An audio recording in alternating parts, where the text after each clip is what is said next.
같이 기도함으로 새벽기도 시작하겠습니다. 하나님 아버지 앞에 나아갑니다. 부족한 마음으로 하나님을 갈급한 마음으로 하나님의 채우심을 구하는 간절한 마음으로 나아가오니 하나님 우리를 불쌍히 여기사 하나님의 영으로 충만케 하여 주옵소서. 예수님 이름 받들어 기도합니다. 아멘. 오늘 로마서 12장 9절에서 21절까지의 말씀입니다. 로마서 12장 9절에서 21절까지의 말씀입니다. 사랑에는 거짓이 없나니 악을 미워하고 선에 속하라. 형제를 사랑하여 서로 우애하고 존경하기를 서로 먼저 하며 부지런하여 게으르지 말고 열심을 품고 주를 섬기라.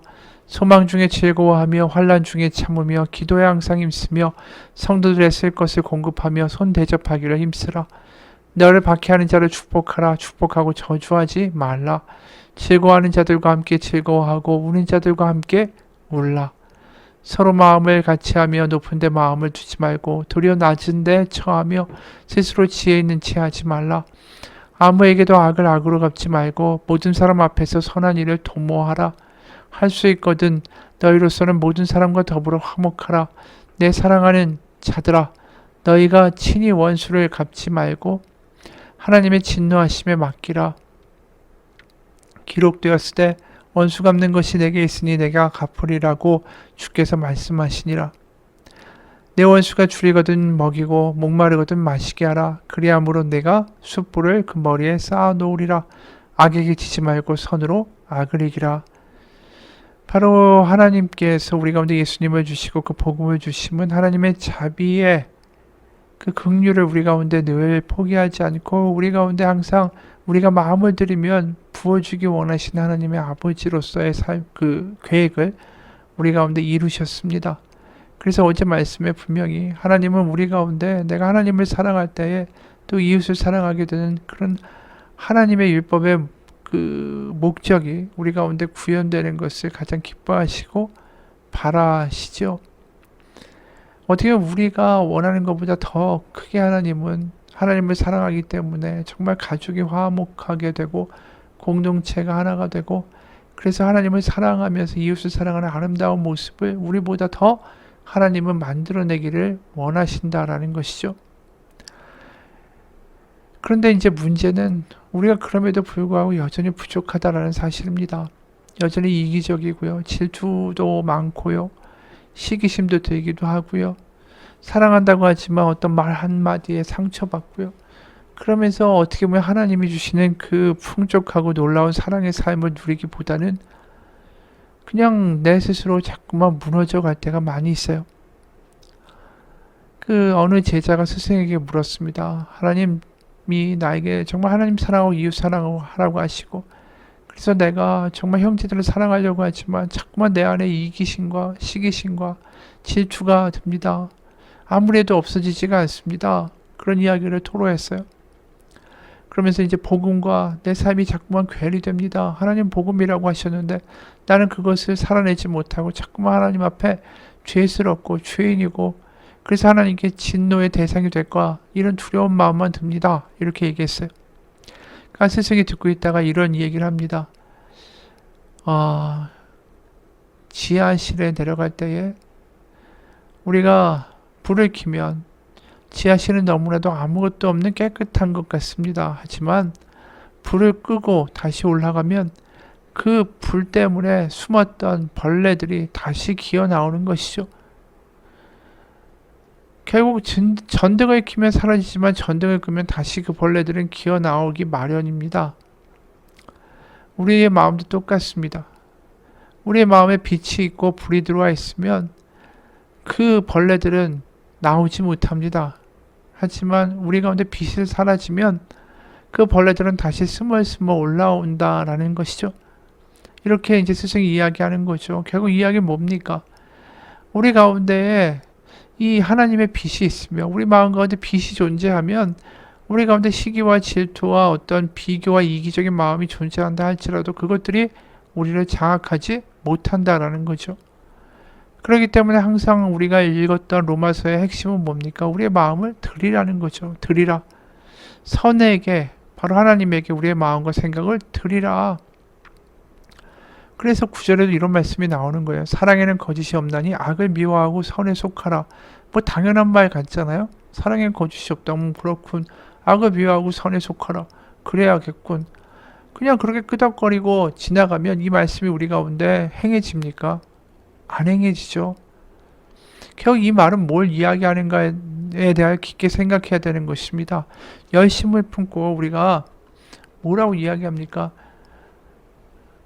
악을 미워하고 선에 속하라. 그러니까 선에 속하려는 마음이 우리 가운데 강렬하다라는 거죠. 그 얘기는 뭡니까? 하나님의 빛을 우리 마음 가운데 모시고 사는 일에 열심을 내라는 것이죠. 그러니까 하나님의 빛이 우리 가운데 있을 때 우리는 사랑할 수 있고 용서할 수 있고 다른 삶을 살아갈 수 있는 거 아니겠어요? 그래서 10절에 형제를 사랑하여 서로 우애하고 존경하기를 서로 먼저 하고 부지런하여 게으르지 말고 열심을 품고 주를 섬기라. 그리고 소망 중에 즐거워하고 환난 중에 참으며 기도에 항상 힘쓰고 성도들의 쓸 것을 공급하며 손 대접하기를 힘쓰라. 이게 무슨 행위를 강조하기 위한 리스트를 쭉 나열한 것이 아니라 결국 여기에 나와 있는 모든 일들이 결국은 우리가 하나님에게 우리의 마음을 들여서 하나님이 우리의 마음 가운데 빛으로 항상 계시는 삶을 살라는 거예요. 그래서 기도를 열심히 하는 거. 왜 기도 열심히 하라는 거예요? 바로 하나님이 우리 가운데 빛으로 남아 계셔서 우리의 마음이 빛이 꺼진 어두운 지하실이 되지 않도록 그렇게 되지 않도록 기도에 힘쓰고 서로 사랑하려고 애쓰고 그러면서 서로 품어주려고 애쓰고 그러면서 그렇게 나아갈 때에 하나님의 마음이 우리 가운데 늘 존재하고 넘치도록 부어주셔서 우리의 마음이 늘 하나님 가운데 녹아있고 부드러워져 있고 그러면서 살아가는 삶은 선순환을 돌면서 더 큰 사랑을 하고 더 큰 하나님을 경험하게 될 수 있다라는 것이죠. 여기 나와 있는 뭐뭐 하라 결국 그 말을 한마디로 말하면 항상 하나님께 우리의 마음을 드리는 삶을 살려고 애쓰라라는 뜻이에요. 그러니까 누구를 섬기는 것도 내가 하나님께 마음을 드리면서 하나님의 말씀 가운데 이러한 말씀이 있죠. 제가 그 말씀 가운데 한번 행해 보고자 합니다. 그렇게 자꾸 우리의 마음을 하나님께 드려갈 때에 우리의 삶 가운데 하나님의 영역들이 늘어나고 하나님을 경험하는 삶의 순간들이 점점 늘어나는 것이죠. 14절 그 이후에는 그래서 공동체 안에서 하나님을 사랑하고 이웃을 사랑하는 삶이 이루어지는 것 말고 그 지경을 넘어서서 더 큰 범위의 사랑과 또 하나님의 어떤 사명자와 하나님의 증인으로서 사는 삶에 대하여 이야기해요. 14절에 너를 박해하는 자를 축복하라. 축복하고 저주하지 말라. 즐거워하는 자들과 함께 즐거워하고 우는 자들과 함께 울라. 서로 마음을 같이 하며 높은 데 마음을 두지 말고 도리어 낮은 데 처음에 스스로 지혜 있는 채 하지 말라. 아무에게도 악을 악으로 갚지 말고 모든 사람 앞에서 선한 일을 도모하라. 모든 사람과 더불어 화목하라. 또 원수를 갚지 말고 하나님께 맡기라. 심지어 20절에는 네 원수가 줄이거든 먹이고 목마르거든 마시게 하라. 그래서 21절에 악에게 지지 말고 선으로 악을 이기라. 이건 아까 말한 것과는 차원이 다르죠. 형제들은 어떻게 보면 사랑으로 섬기고 돌보고 기도하고 그리고 서로 존경하고 우애하고 같이 바라보자라고 격려하고 어떤 공동체 안에서의 삶과는 차원이 다른 이야기입니다. 원수가 등장하는 거죠. 나를 존대해주고 서로 지지해주고 격려해주는 상대가 아니라 나를 무시하고 멸시하고 괴롭히고 그런 상대에 대하여 어떻게 살 것인가를 말씀하는 거예요. 그래서 다시 말하면 그 당시에 기독교인들이 얼마나 핍박을 받았습니까? 세상 가운데 핍박을 받았던 게 기독교인들이죠. 그 기독교인들의 삶이 얼마나 세상 가운데 순교자도 많고 억울한 죽음도 많이 당하고 그런데 그런 세상에 대해서 이렇게 반응을 하는 거죠. 악을 악으로 갚지 말고 원수 갚지 말고 차라리 원수가 줄이거든 먹이고 목마르거든 마시게 하고 악에게 지지 말고 선으로 악을 이기라. 이러한 주문을 하는 것입니다. 결국 우리가 세상 가운데 다르게 살라라는 이야기하고 똑같아요. 그냥 교회 안에서만 서로 돌보고 와 우리 좋아 이게 아니라 세상에 나아가서도 다르게 살라라는 주문이죠. 이게 어떻게 가능할까요? 이건 정말 하나님의 사랑이 우리 가운데 바다같이 정말 우리를 덮치고 우리를 장악하지 않으면 불가능한 일이에요. 우리를 서로 아껴주는 사람한테 잘할 수 있는 것은 충분히 가능합니다. 그래서 서로 하라고 되어 있잖아요. 우리가 그 앞에 구절들 보면 서로 공급하고 서로 존중하고 이 서로 쌍방이라는 것은 참 쉬운데 이건 쌍방이 아니잖아. 일방적으로 당하는 관계인데 거기서 다르게 사랑으로 선으로 오히려 먹여주고 베풀고 이건 하나님의 큰 은혜가 우리 가운데 바다와 같이 임하지 않으면은 어려운 일이에요. 그래서 실제로 사도 바울이 에베소서에서 교인들을 향한 간절한 기도를 할 때 예를 들어서 이들이 하나님 원수를 사랑하게 해주십시오. 이들이 세상 가운데 빛과 소금이 되게 해주십시오. 이들이 정말 원수들을 추리면 먹이게 하고 목마르거든 마시게 해주십시오. 뭐 이런 기도를 할 수 있잖아요. 실제적으로 이런 명령을 했다면 이런 것들이 이루어지게 해달라고 그 교인들을 위해 하나님께 기도할 수도 있죠. 그런데 그 기도가 아니에요. 에베소서 3장 14절부터 19절 우리가 얼마나 많이 봤습니까? 이러므로 내가 사도 바울이 하늘과 땅에 있는 각 족속에게 이름을 주신 아버지 앞에 무릎을 꿇고 비노니 기도한다라는 거예요. 그의 영광의 풍성함을 따라 그의 성령으로 말미암아 너희 속사람을 능력으로 강건하게 하시오며 믿음으로 말미암아 그리스도께서 너희 마음에 계시게 하시옵고 너희가 사랑 가운데서 뿌리가 박히고 터가 굳어져서 능히 모든 성도와 함께 지식에 넘치는 그리스도의 사랑을 알고 그 너비와 길이와 높이와 깊이가 어떠함을 깨달아 하나님의 모든 충만하신 것으로 너에게 충만하게 하시기를 구하노라. 사도 바울이 결국 기도하고 있는 건 하나죠. 그 하나님의 사랑이 얼마나 넓고 얼마나 깊고 얼마나 큰지 그 너비와 길이와 높이와 깊이를 정말 깨달아서 그 충만하신 것으로 너에게 충만하게 해주시기를 간구한다. 기도의 내용 그거야. 하나님의 바다와 같은 사랑이 바로 저들 마음 가운데 쇄도하고 덮어주셔서 그들이 하나님의 바다와 같은 사랑 가운데 잠기어 살게 하여 주옵소서. 이 기도한 거예요. 그러면 원수의 사랑도 될 거고 용서도 가능할 거고 세상 가운데 빛과 소금이 되는 다른 삶을 살아가는 것도 가능할 것이다 라는 것이죠. 행위에 집착하는 게 아닙니다. 더 큰 은혜를 경험하라는 거예요. 더 큰 은혜의 깊은 바다로 나아가 보자라는 도전이에요. 이건 원수를 사랑하려고 하는데 안 돼요. 더 하나님의 은혜를 구해봅시다. 원수가 너무 미흡습니다. 난 거기까지 못하겠어요. 더 큰 하나님의 은혜를 바다와 같은 은혜를 하나님이 부어주시기를 간구하고 기도합시다. 이 이야기하는 거예요. 그러다 보면 하나님의 더 큰 은혜를 경험하게 되고 내가 용서하는 게 아니라 내 안에 계신 하나님이 그 사람을 긍휼하게 볼 수 있는 마음을 허락하셔서 그 원수를 먹이고 또 그 원수에게 선으로 행할 수 있는 마음 그거 하나님 우리 가운데 이루실 것이다 라는 것이죠.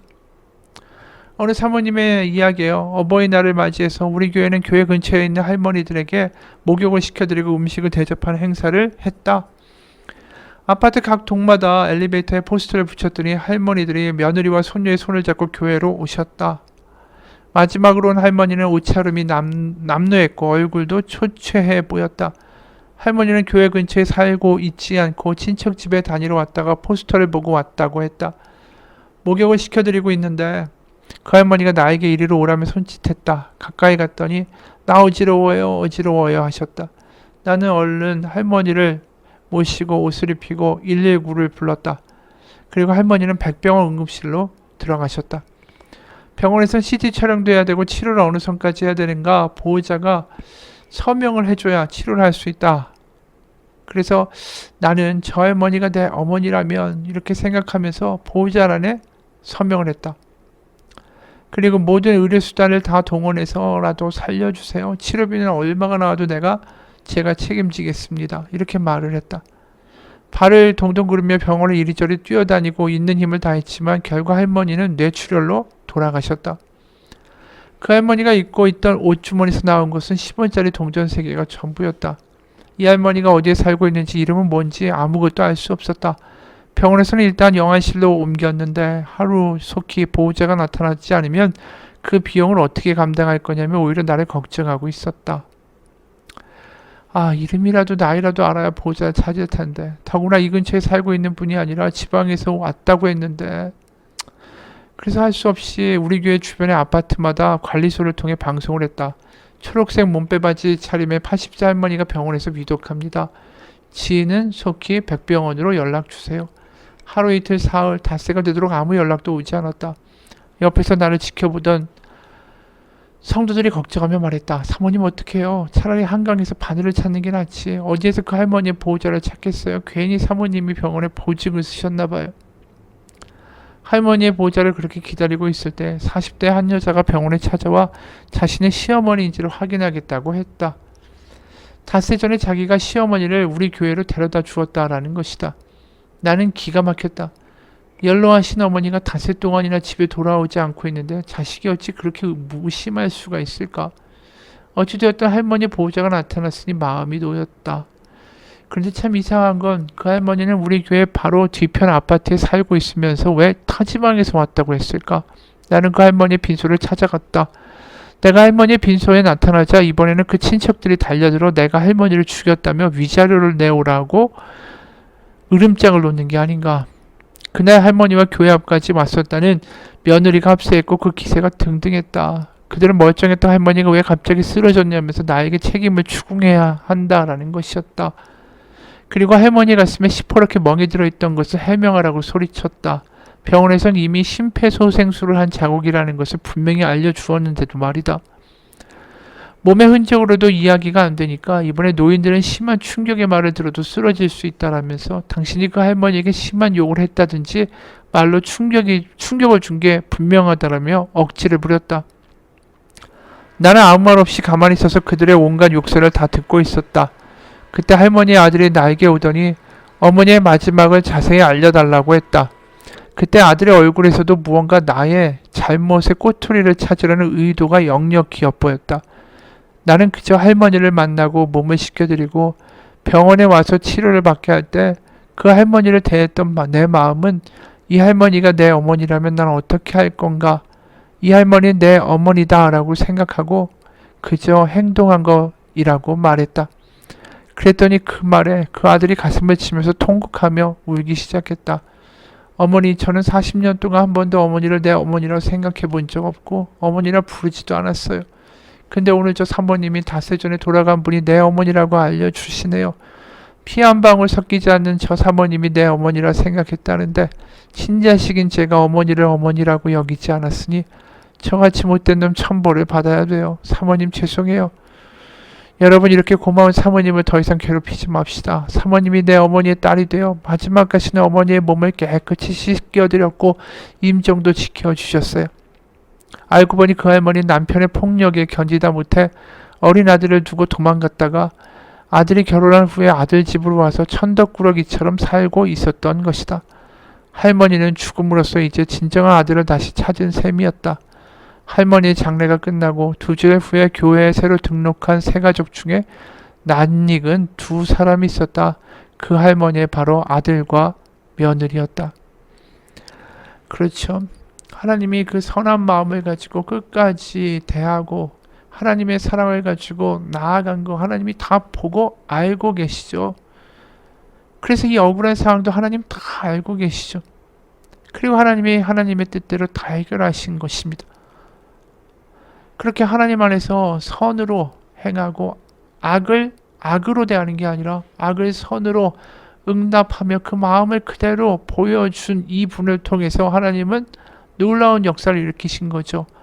그 할머니의 아들과 며느리가 예수님을 영접하게 된 일이 벌어진 거 아닙니까? 악에게 지지 말고 선으로 악을 이기라. 이게 이 모습인 것 같아요. 선으로 악에게 참아 인내하라라고 말씀하지 않습니다. 선으로 악에게 악을 이기라고 이야기해요. 결국 선으로 악을 이기는 일이 있을 수 있다라는 거죠. 우리가 볼 때는 선으로 악을 대하면 패하거나 우리가 참거나 마음고생하는 거라고 생각하기 쉽습니다. 근데 선으로 악을 이길 수 있다라는 거죠. 이 놀라운 말씀 아닙니까? 오늘 결국 우리가 보면 선으로 악을 이긴 거죠. 하나님이 결국 선으로 악을 이기게 해주시고 그래서 그 가운데 합쳐서 선을 이루시는 하나님의 역사가 간증되는 거 아닙니까? 그래서 그 할머니의 그 아들과 며느리도 하나님 앞에 돌아오게 된 거죠. 그래서 그게 17절 아무에게도 악을 악으로 갚지 말고 모든 사람 앞에서 선한 일을 도모하라. 이 사모님이 얼마나 그 악에 대해서 악으로 반응할 수 있고 분노할 수 있고 뭐 증거 따져가면서 악한 사람들에 대해서 악으로 만만히 당하면 안 돼라고 대항할 수 있잖아요. 근데 이 사모님이 한 이야기가 뭡니까? 그저 내 어머니라고 생각했을 뿐이에요. 이 할머니가 내 어머니라면 내가 어떻게 할까? 이 할머니는 내 어머니다. 그 마음으로 했다. 그 말 가운데 모든 악이 무너져 버린 거예요. 바로 오늘 말씀, 왜 원수를 사랑하고 왜 악에 대하여 선으로 승리하라고 하나님 말씀하시는가? 왜 교회 안에서뿐 아니라 그 바깥까지 세상 가운데 다르게 살아가라고 말씀하실까? 바로 그러한 사람들의 삶을 통하여 하나님은 수많은 영혼들을 하나님께 돌아오게 하시는 일을 하고자 하시기 때문이에요. 그게 십자가 아닙니까? 악을 선으로 이긴 역사, 십자가. 하나님의 아들 예수님은 악에 대하여 강력한 폭력과 강력한 분노로 대하실 수 있고 응대할 수 있습니다. 하지만 하나님의 아들 예수님은 결국 십자가, 악을 선으로 이기는 놀라운 역사를 행하셨어요. 우리 가운데도 하나님의 사랑에 감동되어 하나님의 말씀대로 살아가는 삶을 살 때 때로는 억울한 일을 당한다 할지라도 그 가운데 하나님이 이루시는 승리를 맛보게 될 거라고 믿습니다. 같이 기도하겠습니다. 하나님 아버지, 하나님 가운데 하나님 우리의 억울함과 때로는 세상이 우리를 멸시하고 우리가 베푸는 이 선을 능멸하는 상황 가운데 있다라는 것도 하나님 다 알고 계십니다. 그 가운데 아파하는 우리의 마음도 알고 계시고, 하지만 그럼에도 불구하고 여전히 하나님을 붙잡고 선으로 세상을 대하고 있는, 그렇게 살기로 작정하며 나아가는 하나님의 사람들을 하나님은 기억하십니다. 그리고 선이 악을 이길 것이다 라고 말씀해 주십니다. 하나님 결국 승리하게 하실 것입니다. 그 과정 가운데 믿음으로 끝까지 갈 수 있도록 주님 우리 가운데 성령으로 바다와 같은 사랑으로 덮어 주옵소서. 예수님 이름 받들어 기도합니다. 아멘.